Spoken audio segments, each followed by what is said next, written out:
नमस्कार मंडळी, मी विकास कात्रे, शाही प्रतिष्ठान आयोजित साहित्य केसरी महाकाव्य करंडक 2026 साठी कविता पाठवत आहे.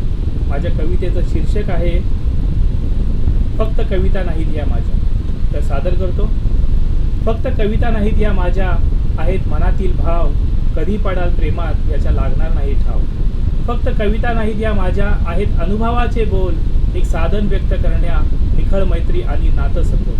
फक्त कविता नाहीत ह्या माझ्या, आहेत माझ्या मनाचे बंध, तुटणार नाहीत मैत्रीचे नाते, जरी गेले आयुष्य संबंध.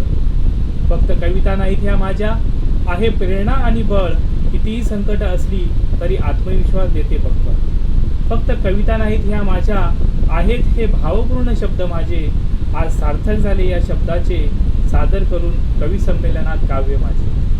कवितांचा विषय असला की सहसा कोणी लागत नाही माझ्या नादी, कारण कविता असतात माझ्या प्रबोधनकारक, सोबत तर उडवणाऱ्या विनोदी. विषय असो ट्रेकिंग, निसर्ग, बळीराजा, युवकांचा, वा विषय असो गुरुवर्य, मैत्री, नाती, अस्तित्वाचा, प्रत्येक शब्द असतो त्यात कधी कठोर पण सहसा जिव्हाळ्याचा. रसिक मायबाप हो, समजून घ्या माझ्या भावनांचे गमक, नुसते जुळवत नाही मी शब्दांचे यमक. भलेही दिसली नाही पहिल्या 50शीत चमक, पण कायम लक्षात राहील सर्वांच्या माझ्या शब्दांची धमक. बघा रसिक मायबाप हो, बघता बघता मी कसे कवितांचे पान सजवले, बघता बघता मी कसे कवितांचे पान सजवले, पण तरीही कुणासाठी मी कविवर्य, तर कुणासाठी रामदास आठवले.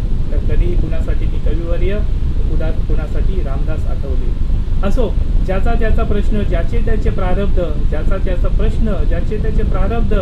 अहो मनात भाव असावा लागतो, तोंडातून फुटायला एक शब्द. मनात भाव असावा लागतो, तोंडातून फुटायला एक शब्द. जेव्हा कधी लागेल तुम्हाला कवितांचा ध्यास, तेव्हा कधी लागेल तुम्हाला कवितांचा ध्यास, तेव्हा नक्कीच आठवेल तुम्हाला हा कात्र्यांचा विकास. तेव्हा नक्कीच तुम्हाला आठवेल हा कात्र्यांचा विकास. धन्यवाद.